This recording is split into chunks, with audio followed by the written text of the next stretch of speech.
He was a man of fire and ice, a poet who wielded words like weapons, a lord who defied kings, and a soul so tempestuous that his very life became a legend. George Gordon Byron, the sixth Baron Byron, was more than just a poet. He was a force of nature, a scandalous rebel, and a man whose passions burned so brightly they consumed him. This is his story. In the winter of 1788, as the winds howled through the streets of London, a child was born who would one day shake the foundations of literature and society itself. His name, George Gordon Byron, but the world would come to know him simply as Lord Byron. Byron's beginnings were far from idyllic. His father, Captain John Mad Jack Byron, was a reckless gambler and a man of violent passions. His mother, Catherine Gordon, was a Scottish heiress whose fortune was swiftly drained by her husband's excesses. By the time young George was born, the family was already teetering on the edge of ruin. After his father abandoned them and later died in exile, Byron and his mother fled to Scotland, living in near poverty. But even as a boy, there was something different about him. A fire, a defiance, and then a curse. At the age of 10, young George inherited his title, becoming the sixth Baron Byron of Rochdale. But with it came a dark legacy. Newstead Abbey, the crumbling ancestral home, and whispers of a family tainted by madness and scandal. This was no fairy tale castle. It was a decaying monument to a dying lineage, a place where ghosts of the past seemed to whisper to the lonely boy who now bore their name. Yet, within this broken boy, something extraordinary was taking shape. Byron was a voracious reader, devouring history, philosophy, and poetry with an insatiable hunger. And then, he discovered his own voice. At just 14, he penned his first poems, raw, emotional, brimming with the intensity that would later define him. But his path to greatness was anything but smooth. School was torment, mocked for his limp, a deformity from birth. He learned early that the world could be cruel. But instead of breaking, Byron sharpened his wit, his words, his pride. He would not be pitied, he would be remembered. By the time he reached Cambridge, Byron was no longer the wounded boy. He was a storm waiting to be unleashed. He drank deeply, loved recklessly, and spent money he didn't have. But beneath the wild exterior, a genius was brewing. His first published work was torn apart by critics. The Edinburgh Review savaged him, calling his poetry drivel. For most, this would be the end. But for Byron, it was the spark that ignited an inferno. He would have his revenge, not with a sword, but with a pen. Rejected, humiliated, dismissed as a talentless aristocrat by the literary elite, young Byron stood at a crossroads. He could fade into obscurity or strike back with a vengeance. He chose vengeance. In 1809, Byron unleashed his reply to the critics, not in some petty letter, but in a blistering satire titled English Bards and Scotch Reviewers. It was savage, it was merciless, and it was brilliant. He mocked the literary establishment, calling out hypocrisy and mediocrity with razor-sharp wit. The same men who had laughed at him now found themselves targets of his scorn, and London took notice. But Byron wasn't done. Hungry for adventure and perhaps escape from his growing debts, he embarked on a grand tour of Europe. What followed was a journey that would shape his soul and his darkest masterpiece. For 2 years, Byron wandered through lands steeped in ancient myth and war. He swam the Hellespont like the heroes of old. He explored Ottoman palaces and Greek battlefields, and everywhere he went, he wrote. But it wasn't just the landscapes that captivated him. It was the people, the outcasts, the rebels, the ones who defied empires, and in their defiance, he saw himself. Then, in 1812, he returned to England, and with him, he carried the seeds of a revolution, not of politics, but of poetry.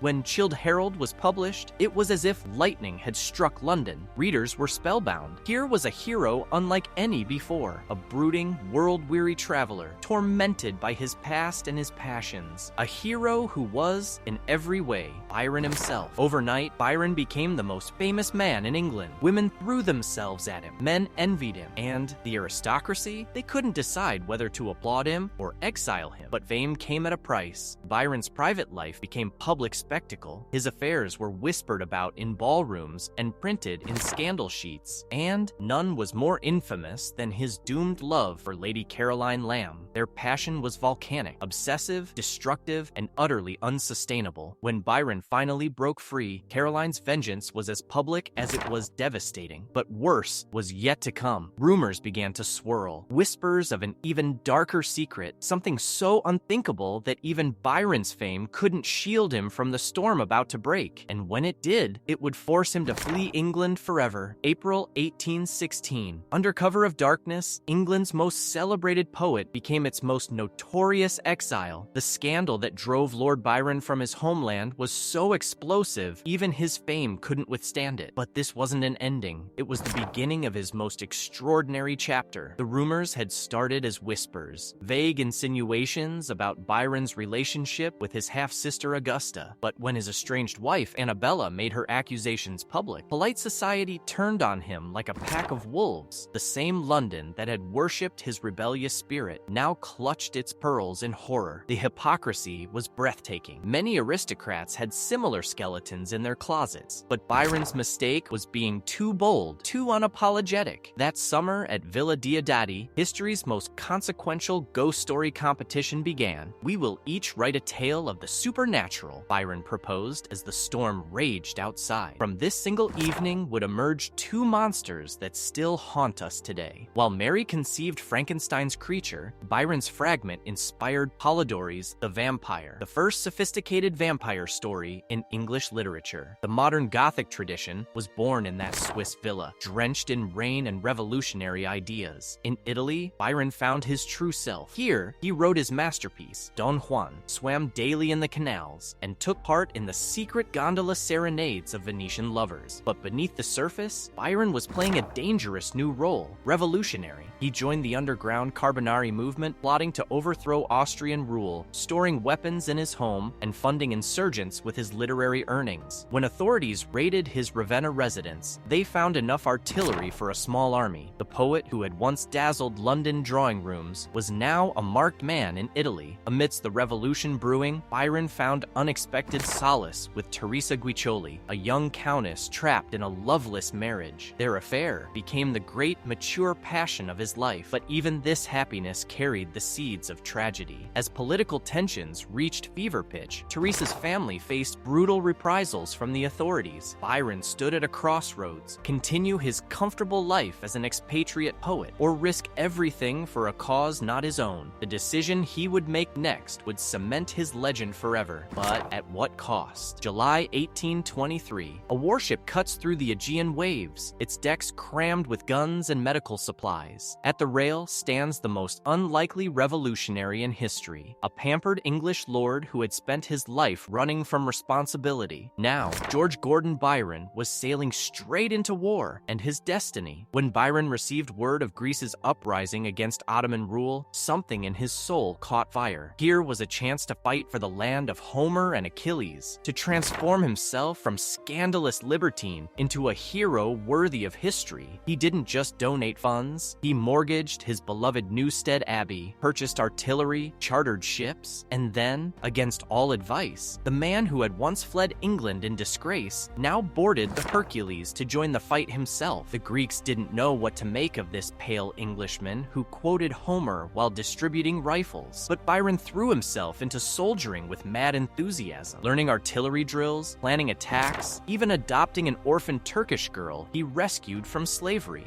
Then the rains came. Torrential downpours turned Missolonghi into a swamp. Byron, drenched during inspections, developed a searing fever. The doctor's remedies were medieval: leeches, blistering, starvation. With each treatment, the poet grew weaker. In lucid moments, he penned his last verses, not of war, but of a childhood haunt in England. As cannons boomed in the distance, the dying rebel's thoughts wandered back to the ruins of Newstead Abbey. At 36 years old, the man who had cheated death in Venetian canals and Swiss blizzards succumbed not to a bullet, but to bloodletting. The news spread like wildfire across Europe. Greece declared national mourning. His body was returned to England, where the same establishment that had exiled him now barred his burial at Westminster Abbey. The rebel poet was laid to rest quietly at Newstead, but his legend was just beginning. They say great men plant trees whose shade they'll never sit under. Byron's seeds would blossom in Greek independence, in literary history, and in the very idea of what it means to live and die with defiant passion. April 1824. The poet was dead, but Lord Byron, the legend, the revolutionary, the eternal tempest, had only just begun his his greatest work. His own publisher burned Byron's memoirs to protect his legacy. But you cannot burn a ghost. Across Europe, something extraordinary happened. Byron became more powerful in death than he had ever been in life. Within months, his death in Greece made him the ultimate romantic hero, the beautiful, doomed aristocrat who died for freedom. The very establishment that shunned him now scrambled to claim his legacy. Like literary wildfire, Byron's influence spread. Hugo's Hernani, Pushkin's Eugene Onegin, even Frankenstein's creature all bore his mark. But his greatest revolution was subtler and far more dangerous. Byron invented the modern celebrity, the idea that a person could be famous simply for being themselves. Flawed, scandalous, gloriously human. Before Byron, heroes were saints or kings. After Byron, they were addicts, adulterers, beautiful disasters. Even in decay, Byron sold tickets. His beloved Newstead became a shrine. His daughter Ada invented the computer algorithm. His name became shorthand for genius and self-destruction. From Byronically handsome to Byronic hero. The tragedy? Byron would have hated his own legacy. The man who wrote "The best prophet of the future is the past" never guessed his greatest poem would be the blueprint for modern fame's gilded cage. 200 years later, the strange magic endures. In university halls and revolution camps, in every tortured artist and flawed idol, the ghost still whispers, not the carefully curated Lord Byron, but the real man. Brilliant, unbearable, human. And so, the storm passes, but never truly ends. Byron's words still burn, his rebellions still echo, and the world still wrestles with the beautiful, dangerous idea he embodied, that to live passionately is worth any cost. If you followed Byron's journey with us, leave a comment below. Tell us which chapter of his life resonated most with you. Was it the scandalous lover, the revolutionary, the poet who turned his pain into art? This is The Past Unfolded, where history isn't just remembered, but felt. Subscribe now to join us next time as we unearth another story lost to time until it isn't.